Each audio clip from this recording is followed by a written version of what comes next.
ሰላም ብያለሁ። ሁላችሁ ቪዲዮዬን እዩልኝ። በራሴ ለመስራት እየሞከርኩኝ ነው። ምክንያቱም ዩቲዩብ ሞኒን አንስቶታል። ያን ነገር ደግሞ ሞኒ እንዲመለስ ደግሞ የራሴ ቪዲዮ መታየት አለበት እና ተባበሩኝ ስል በትህትና ጠይቃለሁ። ዛሬ ግን የመጣሁበት ዋና ምክንያቴ ምንድን ነው? ለእናንተ ይጠቅማል ብዬ ያሰብኩትን ኢትዮጵያ ላይ ስትሄዱ ያው በእርግጥ ኢትዮጵያ ሄጄ ነው የመጣሁት። ሰው ያለው ነገር አይቻለሁ። ያው የኑሮ ውድነት እንዳለ ሆኖ ግን ደግሞ ይህን ያህል ሰዎች እንደሚያስፈራሩት በጣም ኦቨር ከባድ አይደለም። ኑሮ በጣም ተወዷል። ግን ለመኖር ደግሞ አላማ ካላችሁ እንዳትፈሩ። ከሀገራችሁ ለመኖር የምትፈልጉ ሰዎች የሰዎችን ወሬ ሰምታችሁ በጭራሽ ወደኋላ መቅረት እንደሌለባችሁ ልነግራችሁ እወዳለሁ። ሄዳችሁ አይታችሁ ነገሮችን አመዛዝናችሁ ፍላጎታችሁን ማድረግና መሞከር አለባችሁ። ከመሞከር ስለሆነ ብዙ ነገር የሚገኘው ሳትሞክሩ ሳታዩ በሰው ወሬ ብቻ እንደዛ ነው እንደዚህ ነው ስለተባላችሁ ፈርታችሁ ብቻ ብዙዎቻችሁ ረጅም ዓመት ሰው ቤት ሰርታችሁ እድሜያችሁን ጨርሳችሁ ከዛ ኢትዮጵያ ሄዳችሁ ለመኖር የሚከብዳችሁ ሰዎች ስላላችሁ ይህንን መልእክት ለእናንተ ነው። ዛሬ ግን ዋና የመጣሁበት ምክንያት ምንድን ነው? ኢትዮጵያ ላይ ያው ማናችንም ሁሉም ሰው ሀገር ገብቶ ያው ቤት ለመግዛት የሚፈልግ በጣም ብዙ ሰው አለ ብዬ ስለማስብ በዛ ነገር ዙሪያ ትንሽ ያገኘሁትን እውቀት ወይም ደግሞ ያየሁትን ነገር ላካፍላችሁ ብዬ አስቤ ነው። እንደምትወዱት ተስፋ አደርጋለሁ። የመጀመሪያ እንግዲህ ቤት ለመግዛት ካሰባችሁ ቦታ ምናምን እንዳትገዙ ወይም ደግሞ የጨረቃ ቤት እንዳትገዙ። ይህንን ማለት እወዳለሁ። ምክንያቱም አሁን ላይ ብዙ ፌክ ዶክሜንቶች እየተሰሩ ህጋዊ ተመሳስለው ተሰርተው ህጋዊ ነው ተብለው እየተሸጡ ከዛ በኋላ ደግሞ ከትንሽ ጊዜ በኋላ ወይ ያ ቤት የሚፈርስ ነው ወይም ህገ ወጥ ሆነው የሚገኙ ብዙ ቤቶች የብዙ ሰዎች ስላጋጠሙኝ ደግሞ በብዛት አረብ ሀገር ሄደው ሰርተው የራሳችንን ቤት እንሰራለን ብለው የተሳሳተ ቦታ ያልሆነ ህጋዊ ያልሆነ ወይም ደግሞ ህጋዊ ሆኖ ራሱ እንደሚፈርስ ተነግሯቸው እያወቁ ነው በብዛት የሚሸጡት ማለት ነው። ስለዚህ ቦታ በፍጹም በአሁን ሰዓት ላይ ግዙ ብዬ አልመክራችሁም። ምናልባት ህጋዊነቱ ተረጋግጦ የቤተሰብ ከሆነ እንዳጋጣሚ በጣም እውቅና ያለውን ሰው ካልሆነ በሰው ወይም በደላላ የሚሸጡ ቦታዎች ልክ ናቸው ብዬ ስለማላምን ማለት ነው። እና መግዛት የምትፈልጉ ከሆነ ግን ኮንዶሚኒየም ቤት ግዙ። ምክንያቱም ኮንዶሚኒየም አንደኛ ህጋዊነቱ የተረጋገጠ ነው። የመንግስት የሆነ ነገር ነው። መንግስት ህገወጥ ነገር ሰርቶ ለነዋሪ አያስረክብም። ከዛ አንጻር ያው የተረጋገጠ እንደሆነ ማረጋገጥ እንችላለን በዚህ። ስለዚህ መግዛት ያለባችሁ አሁን ላይ የግድ መግዛት አለብኝ ብላችሁ የምታስቡ ከሆነ ኮንዶሚኒየም ግዙ ማለት ነው። ሪል ስቴትን ብገዙ ችግር የለውም ከታመነ ሪል ስቴት። ነገር ግን ማድረግ ያለባችሁ ብዙ ሪል ስቴቶች አንዳንድ ሪል ስቴቶች ልክ ያልሆኑ ስላሉ ያንን ራሳችሁ አረጋግጣችሁ ትክክለኛ ነው አይደለም የሚለውን ወስናችሁ ነው መሆን ያለበት። ግን ኮንዶሚኒየም ሲሆን ግን ማረጋገጥ የምትችሉበት መንገድ ቀላል ነው። ምክንያቱም ያንን ኮንዶሚኒየም አንድ ሰው ሊሸጥላችሁ ሲያስብ ውሸት ዶክሜንት እንኳን ከሆነ የሰጣችሁ እናንተ ትክክለኛ ነው ብላችሁ አምናችሁ እንኳን ከሆነ የመጀመሪያ ማድረግ ያለባችሁ ውልና ማስረጃ ትሄዳላችሁ። ውልና ማስረጃ መጀመሪያ መስማማት አለባችሁ። ቤቱን ማየት አለባችሁ። ቤቱን ስታዩ ለራሱ ምንድነው ማድረግ ያለባችሁ? አንዳንዶቹ የራሳቸው ያልሆነ ቤት የኛ ነው ብለውም አሻውደው ሊሸጡላችሁ ስለሚችሉ ማለት ነው። የመጀመሪያ ነገር ቤቱን ሄዳችሁ በአካል አይታችሁት የፈለጋችሁት አይነት ቤት ከሆነ ማረጋገጥ ያለባችሁ ነገር ምንድን ነው? የቤቱን ቁጥር መያዝ አለባችሁ። ይሄ ወሳኝና ወሳኝ ነገር ነው። ምክንያቱም በኋላ ነግራችኋለሁ። የቤቱን ቁጥር ማየት አለባችሁ። የቤቱን የኮንዶሚኒየም የየራሱ የየቤቱ ቁጥር አለ። ሶ ያንን ቁጥር ማየት አለባችሁ። ኤንድ ብሎክ የሚባል ነገር አለ። የብሎኩን እና የቤቱን ቁጥር ማየት አለባችሁ። ስንተኛ ፍሎር ላይ እንደሆነ ስንት ቁጥር እንደሆነ የቤት ቁጥሩ ያንን ነገር ይህን ማድረግ ያለባችሁ። በነገራችን ላይ ቤቱን ወዳችሁት እገዛዋለሁ ብላችሁ ውሳኔ ስትወስኑ ማለት ነው ያንን የቤቱን ቁጥር አይታችሁ ወይ በፎቶ ሊሆን ይችላል ወይም ጽፋችሁ ይዛችሁ ነው እንትን ማለት ያለባችሁ፣ ይዛችሁ መሄድ ያለባችሁ። ሶ ቀጣይ እርምጃችሁ ምንድን ነው የሚሆነው? በዋጋም በምንም ከተስማማችሁ በኋላ ውልና ማስረጃ ትሄዳላችሁ። ውልና ማስረጃ በምትሄዱበት ጊዜ አንዳንዶች አሉ በሚስጥር የሚሰሩ ነገሮች። ስለዚህ ያንን ጥንቃቄ ማድረግ አለባችሁ። እነሱ የሚያውቁት ሰው ጋር እኛ የምናውቀው ሰው ጋር ነው የምንሄደው ምናምን የሚሏችሁ ከሆነ በጭራሽ እሺ ማለት የለባችሁ። ምክንያቱም ምን አይነት ነገር ሊካሄድ እንደሚችል አታውቁትም። ገባችሁ? ይህንን የሚያልኳችሁ ለምን እንደሆነ ነግራችኋለሁ። ስለዚህ ውልና ማስረጃ ስትሄዱ ወይ እራሳችሁ የምታውቁት ሰው ጋር መሆን አለበት። ካለበለዛ ግን እነሱ እኛ የምንፈልገው ሰው ጋር ካሏችሁ የሆነ ነገር እንዳለ መጠርጠር አለባችሁ እና ማንኛውም ሰው ጋር እንሂድ ትሏቸዋላችሁ ማለት ነው። ውልና ማስረጃ በምትሄዱ ሰዓት እንግዲህ እናንተ የቤት ቁጥራችሁን ይዛችኋል። የፍሎሩን የብሎኩን ቁጥር ስለያዛችሁ ያ የምትፈራረሙት ውል ላይ የዛ ቤት ቁጥር ፍሎር እና የብሎኩ መመሳሰል አለበት እናንተ ካነሳችሁት ጋር ማለት ነው። አንድ አይነት ካልሆነ በጭራሽ እጃችሁን እንዳታስገቡ።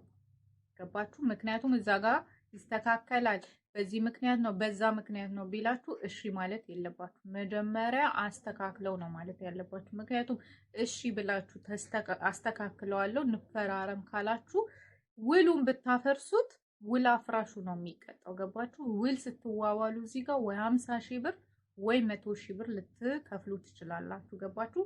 ያንን ውሉን አይ በቃ እሱ የዛ ሰዓት ያንን ነገር አስተካክላለሁ ብሎ አሳምኗችሁ ከዛ ካላስተካከለ ግዴታ 100 ሺህ ወይም 50 ሺህ ብበላ ይሻላል ብላችሁ ሌላውን ገንዘብ ላለመበላት ምናልባት ውላችሁ ልታፈርሱ ትችላላችሁ።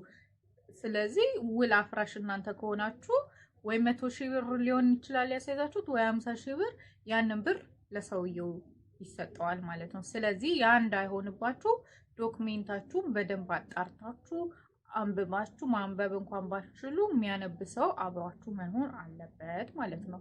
ያንን ነገር አጣርታችሁ አብራርታችሁ ውላችሁን ትፈራረማላችሁ። ውል ማለት እንግዲህ ለምሳሌ ላይክ ለሰኞ ወይ ለማክሰኞ ቤቱን እናንተ ገንዘቡን ልከፍሉ እሱ ደግሞ ቤቱን ሊያስረክባችሁ የቤቱን የተፈራረመበት ቁልፉን ወይም ደግሞ የቤቱን ካርታ ሊያስረክባችሁ ስለሆነ ለሰኞ ወይ ለማክሰኞ ለሆነ ቀን ትቀጣጠራላችሁ። ያ ቀን እስኪደርስ ድረስ ነው ውሉ የምትፈጽሙት ማለት ነው። ገባችሁ? በዚህ ቀን በዚህ ሰዓት ተባብላችሁ ያንን ውል መጠበቅ አለባችሁ። መሻር ከፈለጋችሁ ግን ያው ትከስራላችሁ እንደነገርኳችሁ ማለት ነው። እዚህ ጋር ለምን ቁጥሩን የቤት ቁጥሩን ምናምን በደንብ መያዝ እና ማወቅ እንዳለባችሁ የተረዳችሁ ይመስለኛል። ከዛ በመቀጠል የምትውሉ ቀኑ ደርሶ ትገናኛላችሁ ገንዘባችሁን ይዛችሁ፣ እሱም የቤቱን ዶክመንት ይዞ ነው የሚመጣው ማለት ነው። እዚህ ጋር 3 ምስክር ያስፈልጋል። ከፈለጋችሁ ከራሳችሁም እዛውም ሊፈርምላችሁ የሚችል ሰው ካለ ችግር የለውም፣ ግን የራሳችሁ ሰው ቢሆን ይመረጣል። ምክንያቱም የሆነ ኢንኬዝ የሆነ ነገር እንኳን ቢፈጠር ገባችሁ እንዲህ ተፈጥሮብኛል እንደዚህ ነው እንደዛ ነው ብላችሁ ምስክር ብትፈልጉ የምታውቁት ሰው ከሆነ ኦኬ በአንድ ጊዜው ሊመጣላችሁ ይችላል። ግን የማታውቁት ሰው ከሆነ እሱንም ለመፈለግ ችግር ስለሚሆንባችሁ 3 ሰው ምስክር ያንን ይዛችሁ ሄዳችሁ በተባባላችሁበት ቀን ትፈራረማላችሁ። ተፈራርማችሁ ታዲያ ቅድሚያ ገንዘቡን አስገቡና ነው ስም ማዞረው ምናምን አይነት ጥያቄ ከመጣ በጭራሽ እሺ ማለት የለባችሁ። እኛም ግማሽ መንገድ እናንተም ግማሽ መንገድ ኑ ነው ማለት ያለባችሁ። ምክንያቱም ውሉ ተጽፎ ምናምን ያልቃል። ካለቀ በኋላ አንዳንዶቹ ምን ያደርጋሉ? ቅድሚያ ገንዘቡን ክተቱልን የሚል ነገር ሊያነሱባችሁ ስለሚችሉ ያንን በጭራሽ እንዳታደርጉት፣ በፍጹም እንዳታስቡት። ከአይምሯችሁ ውስጥ ጽድት አደርጋችሁ አውጡ። እንደዚህ አይነት አስተሳሰብ ማለት ነው። ያው የአረብ ሀገር ሰዎች በብዛት የዋህ ናቸው፣ ሰው ያምናሉ ምናምን ነገር ስለሆነ በዚህ ጋር በጣም ተጠንቀቁ፣ ጥንቃቄ ማድረግ አለባችሁ። ምክንያቱም እሱ ቀድመሽ ገንዘቡን ካስገባሽለት በኋላ ሊክድሽ ይችላል። ገባሽ? አላደርግም ወይ ሌላ ቀን ወይ እንደዛ ነው እንደዚህ ነው ሊልሽ ስለሚችል ያ ነገር እንዳይፈጠር ግማሽ ግማሽ ትመጣላችሁ።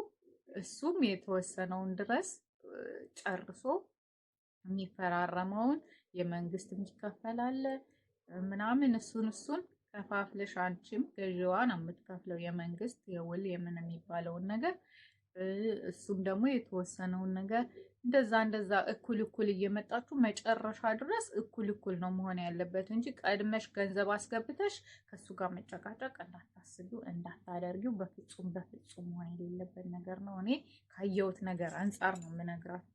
ምናልባትም ፍላጎታችሁ ይሆናል ብዬ ስለማስብ ለዛ ነው። እና ከዛ ውልሽን ፈጽመሽ ጨርሰሽ ከዛ ወረቀታችሁን ከተረካከባችሁ በኋላ ምንድን ነው የምታደርጉት? ላንቺ ካስረከበሽ በኋላ ምናልባት ይሄ ሰውዬ ቤቱን በውክልና ከሆነ የገዛው ኮንዶሚኒየሞች በብዛት 5 ዓመት ያልሞላቸው ከሆኑ በተለይ ኮዬ ላይ የሚሸጡ ቤቶች 5 ዓመት አልሞላቸውም። 5 ዓመት ያልሞላው ቤት ከሆነ ማለት ነው 5 ዓመት ካልሞላቸው የራሳቸው ካርታ ዲጂታል ካርታ የላቸውም። እዳ ያልዘጋ ሊሆን ይችላል። ገባችሁ? ይሄን ነገር ማጣራት መቻል አለባችሁ። እዳ ያለበት ከሆነ እዳውን አንቺ ነሽ ዘግተሽ ከዛ በኋላ 5 ዓመት ሲሞላው ደግሞ ስም ማዞር የሚባል ነገር አለ። ከዛ በኋላ ዲጂታል ማስደረግ ያንን ከበር የምታረጊው ራስሽ ነሽ። ይሄን ነገር ወጪውን አስበሽ አንድ ላይ ነው ማድረግ ያለብሽ። እዚህ ጋር ሜቢ ባለ አንድ ከሆነ እስከ 2 ሚሊዮን 500 ሺህ ምናምን ልታገኝ ትችያለሽ። ግን ከኋላው ያለው እዳ አለበት ወይ እዳውን ዘግቷል ወይ የሚለውን ነገር ማጣራት። 5 ዓመት ሞልቶታል ወይ አልሞላውም ማጣራት። 5 ዓመት ባይሞላውም ችግር የለውም፣ በውክልና መሻሻጥ ትችያለሽ።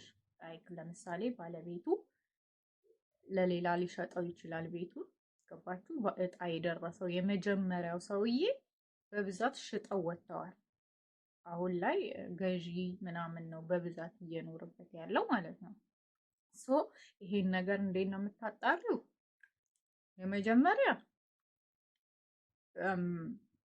የመጀመሪያ ጥያቄ ማቅረብ አለብሽ፣ እዳ ዘግቷል ወይ? ከዛ ደግሞ ዋና ባለቤት ሻጭ ነህ አይደለህም የሚለውን ነገር ማጣራት አለብሽ። ገባሽ? ዋና ሻጭ ካልሆነ ከዋና ሻጭ ጋር ነው መዋዋል የምፈልገው ማለት አለብሽ። ምክንያቱም እሱ በውክልና ስለሆነ የገዛው ላንቺ ሙሉ ውክልና ሊሰጥሽ አይችልም በቤቱ ላይ። እሱ ሙሉ ውክልና አለው የሸጠልሽ ሰው።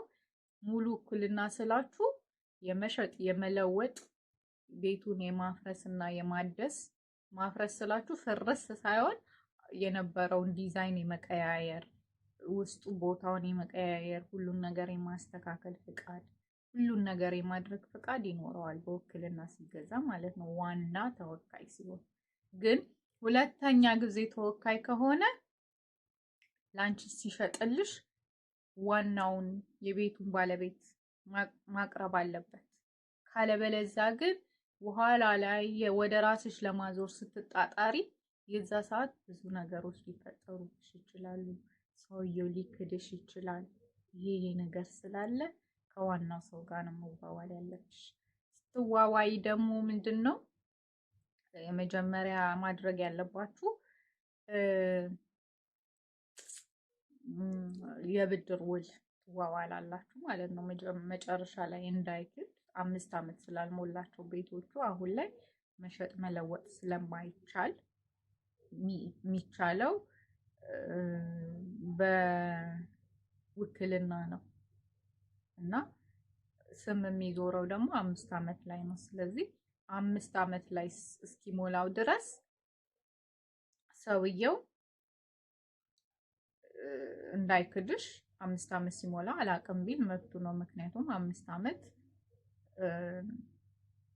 ሲሞላው የራሴ ቤት ነው ውክልና ይናነሳለሁ ቢል አንቺ ደግሞ የተዋዋልሽው የብድርሽን ውል ይዘሽ መክሰስ ትችያለሽ።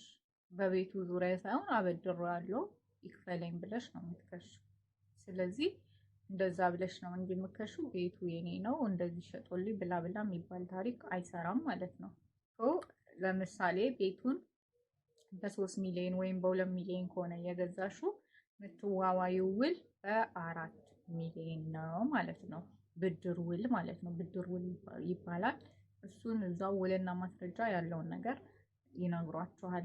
እሱን በእንደዛ መልኩ ነው መዋዋል ያለባችሁ። እዚህ ጋር እንዴት ነው ህጋዊ መሆኑን የምናረጋግጠው ምናምን የሚል ጥያቄ ከተነሳባችሁ ህጋዊ መሆኑን የምታረጋግጡት ውልና ማስረጃ እንደነገርኳችሁ ቅድም እኔ የፈለኩት ሰው ጋር የሚላችሁ ከሆነ እሺ እንዳትሉ ያልኳችሁ ምክንያት ምንድን ነው? እዚህ ጋር ውልና ማስረጃ ስትሄዱ በትክክል ሲስተም ውስጥ ሲገባ ዶክሜንቱ ኦሪጂናል ነው ፌክ ነው የሚለውን ነገር እዛ ጋር ይታወቃል ማለት ነው። ፌክ ከሆነ ሲስተም ላይ አይኖርም። ገባችሁ? ሲስተም ላይ አይኖርም። ስለዚህ ያን ዶክሜንት ይዛችሁ ልትዋዋሉ ስትሉ ሲስተሙ ላይ የማይመጣ ከሆነ እንግዲህ ይሄ ቤት የለም ማለት ነው እና ትክክለኛ አይደለም ማለት ነው። ቆሎ እየበላው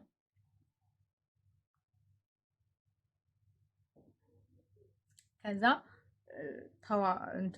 ልክ አይመጣም ማለት ነው። ስለዚህ ሲስተም ላይ ከወጣ ትክክል መሆኑን ታረጋግጣላችሁ ማለት ነው እና በዚህ መልኩ ትክክለኛ ህጋዊ እንደሆነ ማረጋገጥ ትችላላችሁ እና በዚህ መልኩ ከዛ ነገሮችን ታስተካክላላችሁ። 5 ዓመት ሲሞላችሁ ደግሞ ወደ ራሳችሁ ለማዞር ግዴታ ሰውየው ያስፈልጋችኋል ማለት ነው። ወደ እናንተ ስም ለማዞር ኦር ደግሞ እናንተ ውክልና ሙሉ ውክልና ካላችሁ ወይ ለባለቤትሽ ወይ ለልጅሽ ወይ ለእናትሽ ወይ ለአባትሽ ለፈለግሽው ሰው አንቺ የማዞር መብት አለሽ። ነገር ግን ወደ ራስሽ የማዞር ከሆነ ፍላጎትሽ ስታዞሪ ምንድነው የምታዞሪው? ወደ ራስሽ ከሆነ ለማዞር ፍላጎት ያለሽ ሰውየው ራሱ የቤቱ ባለቤት መጥቶ ነው ላንቺ ስም የሚያዞርልሽ እና በእንደዚህ መልኩ ነው ቤት መግዛት የሚቻለው። ከብዙ በጥቂቱ የነገርኳችሁ ይመስለኛል። ጥያቄ ምናምን ካላችሁ ደግሞ ኮሜንት ላይ አስቀምጡልኝ። ደግሞ በቀጣይ ሌላ ቪዲዮ ሰራላችኋለሁ። እስከዛው ባይ